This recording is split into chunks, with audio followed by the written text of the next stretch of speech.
Well, good afternoon, everybody, and welcome to the Friday weekly report out. Hello, my name is Yvette, and I'm pleased to be leading report out this week.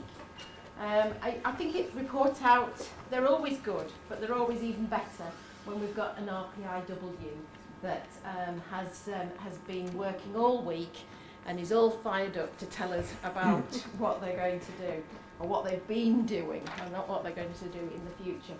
So it's really great to have the team from ophthalmology here with Sophie and with Jimmy, and the process owners are Sarah Gill and Sarah Staniowski. Yeah, right. So over to you, team. Thank you. Thanks, Yvette. Hello, my name is Jimmy. I'm the team lead for this RPIW. Sorry, I'm the workshop lead for this RPIW, which is focused around follow-up bookings in ophthalmology. So our project form describes how our observation revealed two different CSU teams, the ophthalmology team and the RBS team, working hard to complete what is actually quite a complicated process. We saw they started from different points with different priorities and found themselves frequently unable to complete the booking they set out to achieve first time. In fact, rework accounted for more than 30% of their time. The majority of the time, the bookings that they were making didn't involve patient choice. So our sponsors set the tone for our efforts this week, giving us permission and indeed the challenge to think how the process could be seamless and defect-free for our patients. Hello, my name's Sophie, team lead for this RPIW, and this is our target progress report, which shows the baseline measures of improvement for this work. The lead time from selecting the patient to the booking being complete for the CSU is just 2 minutes and 2 seconds. It took, however, RBS an average of 21 minutes 20 seconds due to the wait states in the process for escalations to the CSU for advice. Our quality metrics are about any rework associated with those bookings, the number of follow-up routine patients selected that cannot be given an appointment at the first attempt. So the baseline measure for that is 5 out of 18, which is 27%. Another quality measure is about the number of team members who do not feel they can make improvements in their work area happen, and 5 out of 7, 71% said they couldn't. A huge part of this work this week has been about the waste of overproduction, and this is due to the booking guide not being simple to use, and that's our 5S measure for this week's work. This is our tap time worksheet, which shows basically the time available to do this work, 583 minutes divided by the demand per day of 191 patients. This equates to 183 seconds to meet demand. Hello, my name is Sarah Gill. I'm the service manager for the referral and booking service and switchboard, and I'm the process owner for this RPIW. Our value stream map evidences our current state and identifies the waste and opportunities in the process. One element which is clear here is that the two teams begin the same process from very different points. This, we discovered, was a result of different CSU priorities. This approach was leading to silo working with insufficient dedicated time to understand each of the services and our deliverables. The process flow map demonstrates that the current state is very cluttered and chaotic for staff, and patients will surely feel the result of our churn.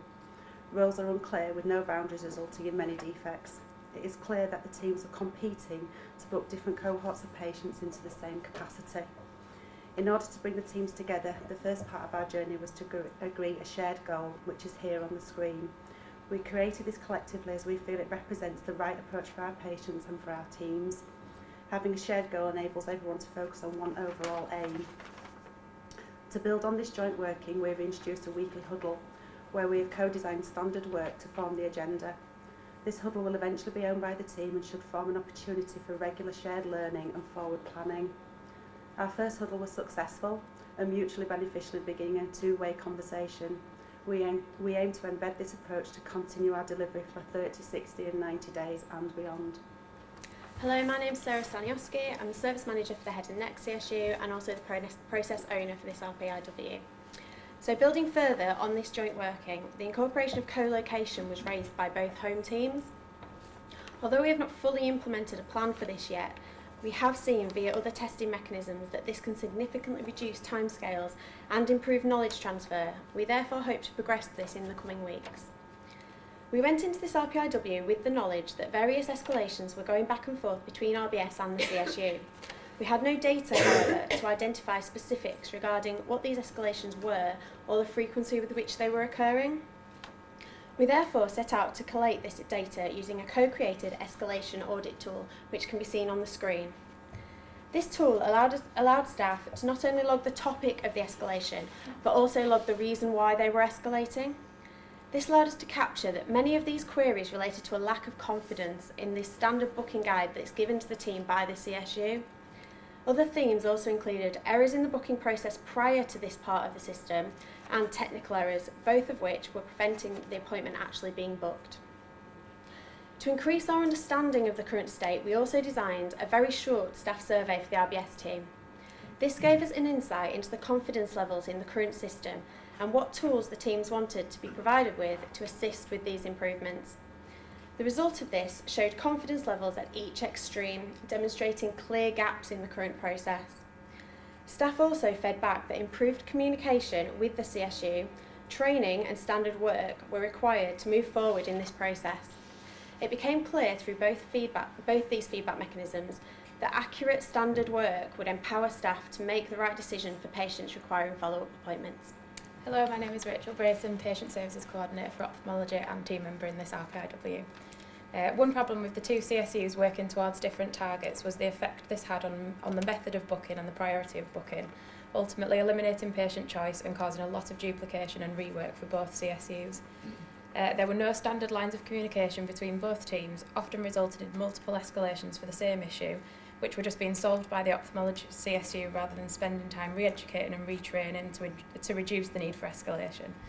In just 1 week, it feels as though the two CSUs have significantly improved communication and are well on the way to building strong working relationships with one another. Over the course of the week, we've started to implement 3 elements of standard work, one of these being a standard booking process which specifically instructs the order in which waiting lists need to be prioritised and the time frame patients would be offered an appointment in. We agreed this would be no more than 6 weeks ahead based on data collected from a patient survey, which highlighted 2/3 of patients would not like to be offered an appointment further ahead than this. For the standard booking process to be a success, we also recognised a comprehensive booking guide would be essential. Hello, my name is Chris Keefe. I'm a supervisor in the RBS and a team member in this RPIW. The booking guide itself is a document created by the Ophthalmology CSU and handed over to RBS to guide clerks when booking. Early on, this was identified as problematic due to the lack of RBS input when creating the guide itself, as the clerk using the guide lacked the specialist knowledge to navigate and use it appropriately, causing confusion and instilling a lack of confidence when they're undertaking their job. To fix this, members from both CSUs collaborated using the 5S methodology to create the backbone of a user-friendly guide. Multiple iterations were given to RBS clerks with varied experience, and we collected their feedback and used it to continue the cycle of improvement over the week to create a comprehensive guide which allowed the clerks to feel confident when undertaking bookings, reducing the number of escalations and the average booking time. My name is Karen Dransfield. I'm an Assistant Patient Service Coordinator in the Referral and Booking Service, and I'm a team member. One of the other focus points was the ability of a clerk in the Referral and Booking Service to book an ophthalmology appointment first time from a follow-up waiting list without any queries or a need for escalation. On observing a few members of staff in the Referral and Booking Service, it became clear that the abbreviations on the waiting list comments were delaying patients being booked into clinic. We collated a list of standard waiting list comments and asked the reception team to put this into practice. We also added this list as a point of preference on the booking guide to aid the clerks making the appointments. And the feedback, the clerks in reception thought it would be useful and there would be no extra demand with the clinic cash up. This would eliminate waste and improve efficiency in booking patients into clinic. By putting this into place, it should reduce the number of escalations from RBS to CSU asking for clarification on waiting list comments and empower the booking clerks to confidently book appointments first time. Hello, my name is Pat Wallace, Project Nurse for Ophthalmology and team member of this RPIW. As a clinician, there was a realisation of the complexities of our patient booking process. During the week, we went to the Genba and spoke to both patients and clinicians to understand the everyday issues for them. Two powerful quotes from patients were, "I came for my appointment today because I wouldn't have been able to get another one for months, even though my husband died last week." And, "My carer is only booked until 1:30 and I'm worried that I won't be seen in time, so we'll have to come back on another day." On hearing these quotes, the team were spurred on to continue their improvement plans for the benefit of our patients. We tested our assumption that consultants would prefer to see their own patients at a later date rather than share between colleagues. From feedback we have received so far, this has not been proven. Sharing patients would result in no unbooked clinic appointments if implemented. Hello, my name is Petra. I'm Head of Quality Improvement. I'm a team member and also an external outside pair of eyes. I work at Doncaster and Bassett Law Teaching Hospital. And I'd like to share my perspective on 3 of the Leeds Way Trust values that I've seen in action this week: patient-centred, empowered and collaborative. Patient-centred. Our measure before starting this work was 79% of patients are not getting a choice of full-up eye appointments. This week we asked patients what choice meant to them, and they told us they want to be able to choose a day and a time that's convenient to them. For all the work that we've been doing this week, we've thought about patients and put them at the centre of what we do, and plans going forward means that patients will get the choice that they desire. Empowered.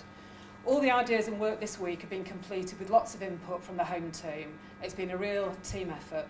Team members were asked later this week if they feel now that they can make improvements happen.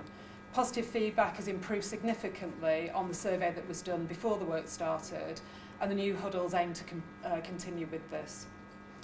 Collaborative. I've seen this week the power of 2 teams working together to build joint understanding and solutions, which highlights for me improvement is about culture and relationships just as much as it's about process measures. The team have been really ambitious and open-minded in testing out new ideas together and challenging one another in a supportive way. The next 30, 60, 90 days will be a great opportunity for the team to continue to build on this. I'd like to finish on a quote from a well-renowned source at Google, my source for all such things. Collaboration divides a task and multiplies the success. So this is our newspaper, which we've created, and this just highlights the actions that we've agreed to set out and complete over the next 30 days before we present back to you all again. Thank you. The team this week have tried, they've tested, they've failed at some things, they've had success at others, and they're trying again. So due to this persistence and the passion they clearly have, the PDSA approach has resulted in some final measures. So the lead time now for RBS team is 6 minutes and 28 seconds. So significant change there for the RBS team. And for the CSU, there's been right down to 0. So win-win.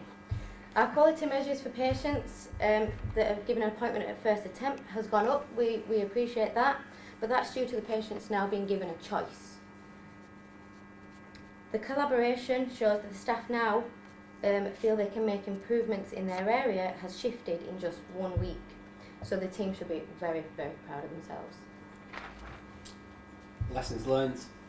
So we've heard about the booking guide, and I think this piece of work illustrates how experts designing guidelines with good intent perhaps aren't necessarily providing the support they're trying to for their colleagues trying to do the work.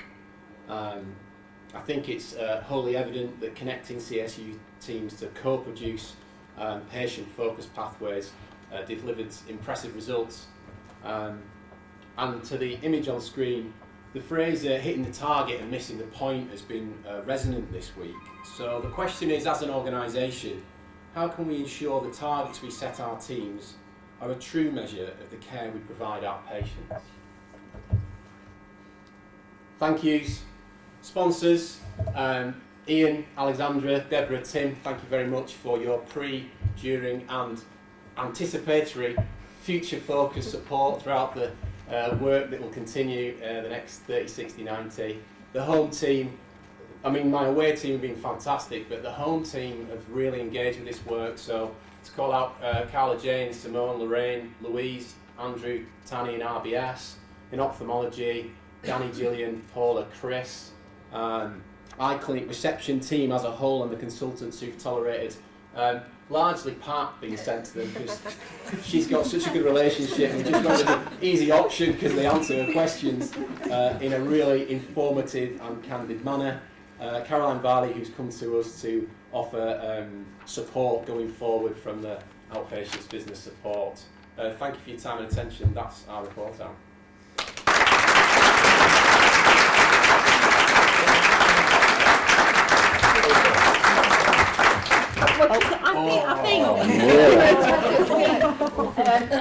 First of all, well done. That was a fantastic report out, and really, it sounds like you've had a really productive week.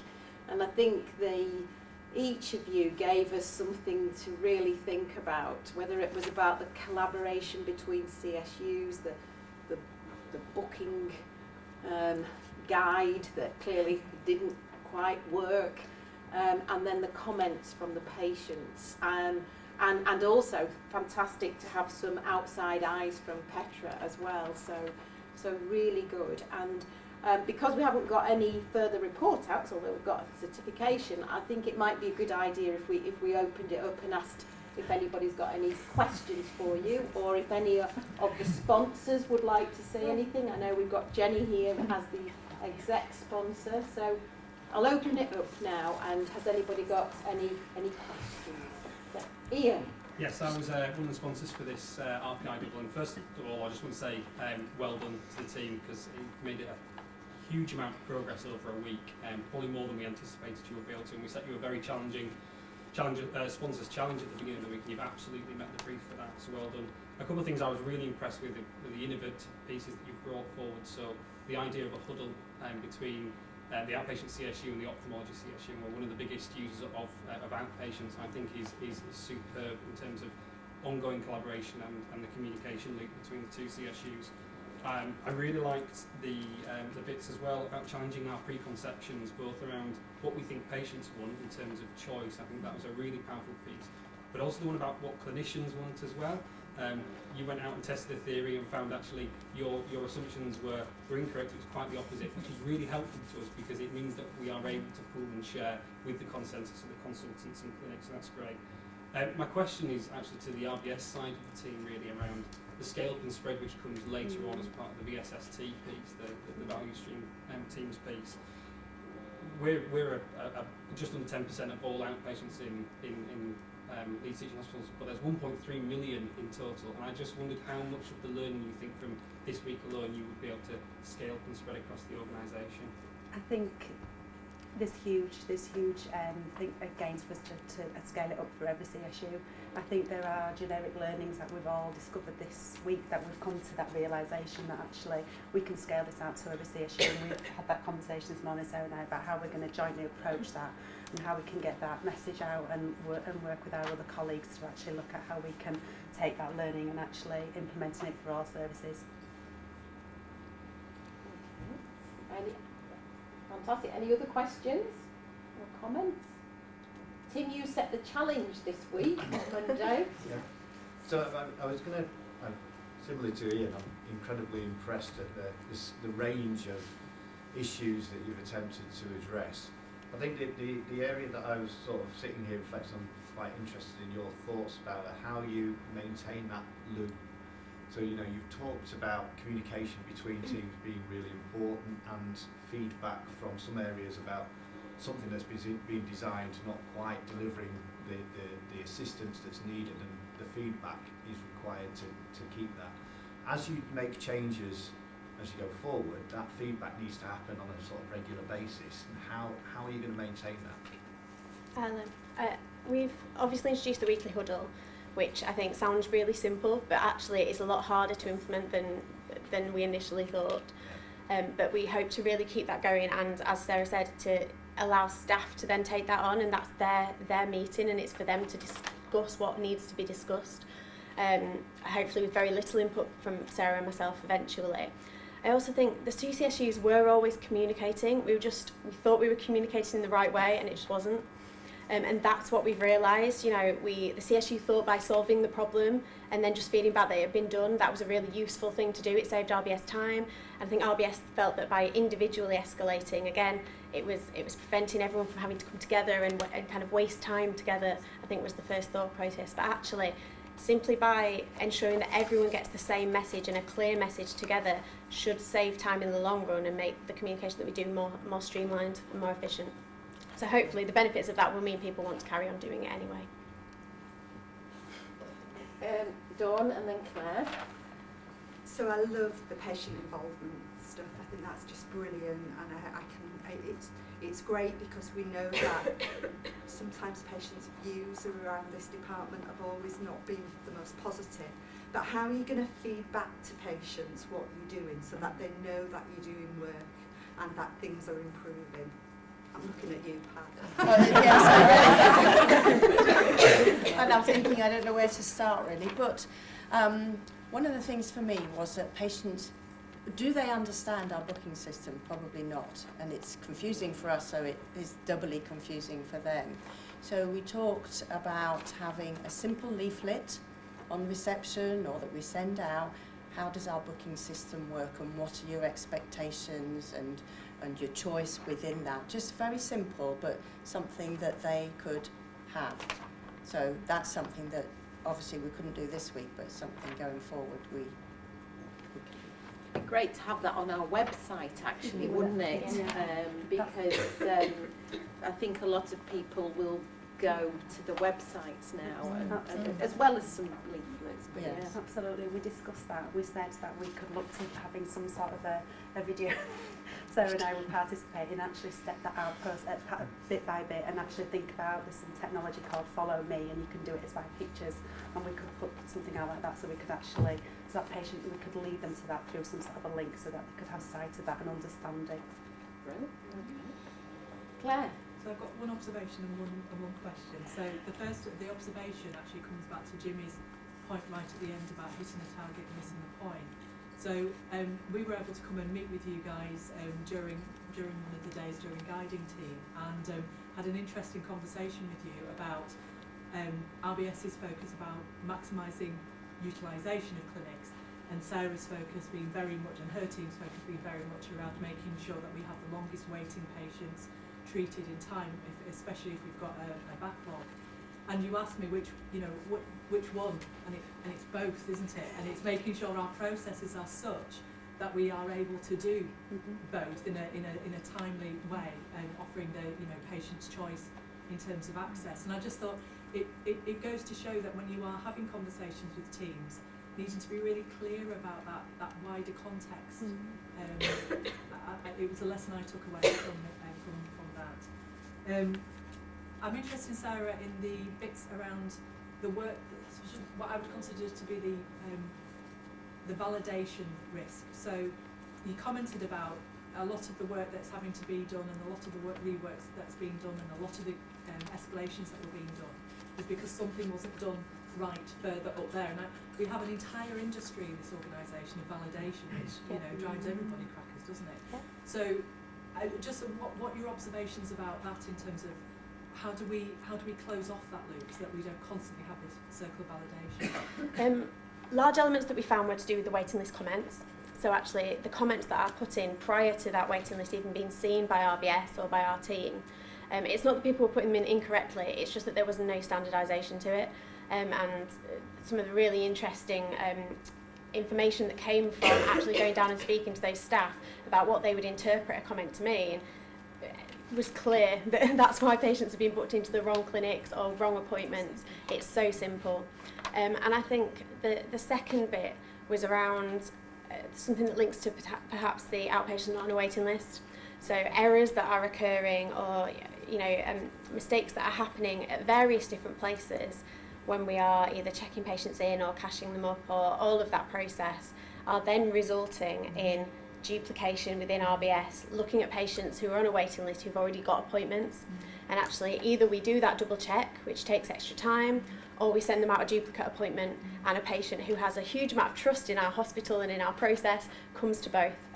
And so that's duplication for not only ourselves but for them as well. So it's those little bits that, to be fair, we are all already doing work across the trust to address. But similar to your comment earlier, Claire, it's about how we link it together. We're each working on different bits to try and address these problems, and we kind of need to work all together to solve it. Jenny. So all of that was some really, really good points. I love that you've sort of blown your sponsors' expectations. I think that's amazing. I just wanted to say, on top of everything that has already been said, I'm still learning this a lot and having to learn it quite quickly.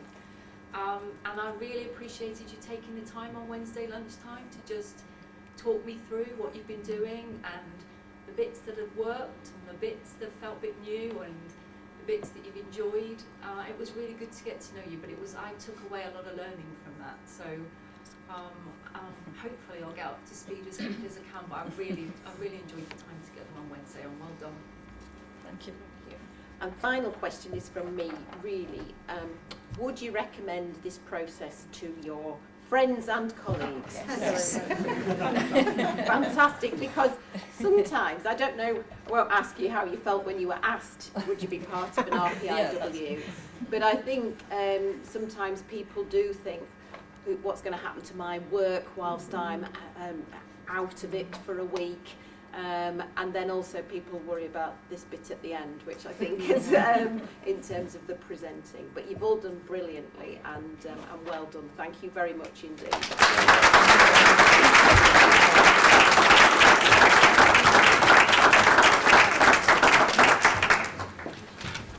So, the next part of Report Out is to present the Leaders Certificate, and that's to Mark Edwards from Human Resources, who is one of our special projects manager.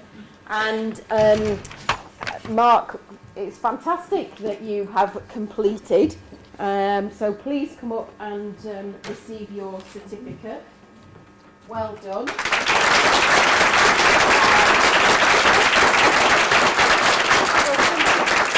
Somebody take a photo. Oh, Jenny's going to. Do you want to come on the photo, Jenny? Come on.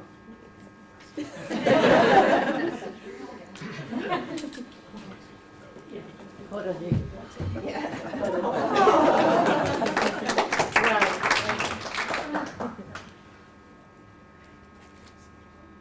Lovely.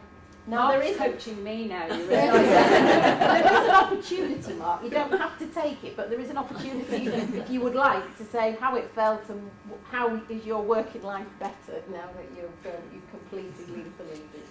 Okay. Well, can I first of all just say a few thank yous? Firstly to the KPO team in particular. I think the support they've given me throughout doing the whole programme has been excellent. In particular, Jimmy, for your insightful and practical coaching, it's been really good. Also, if you could pass on my thanks to Helen Gilbert for promoting our production board far and wide throughout the trust. Also to the Virginia Mason Sensors, we've had numerous visits from them, and it's quite challenging with some of the questions that they ask. And we've had a few external bodies come in and look at what we're doing. Yeah, so it's been really good, and I've really enjoyed doing it. What I would say as well, I think the support I've had from Wyn Jones and Tracy Taylor in terms of workforce system team has been impeccable.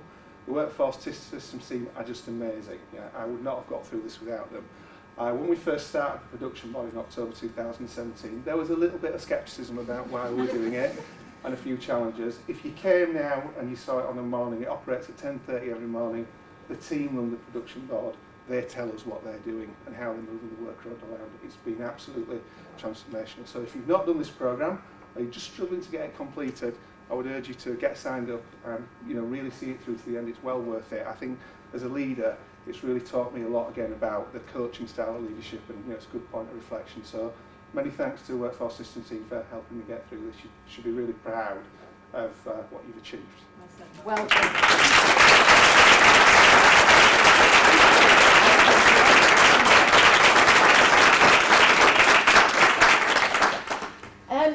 So that's the end of Friday report out. Our next date is on screen now, and it is next Friday.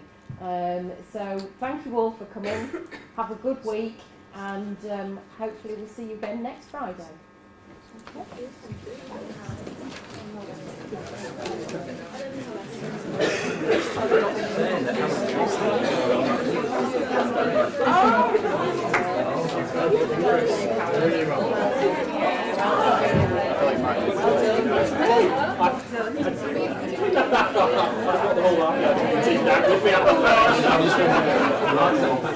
I will give any details.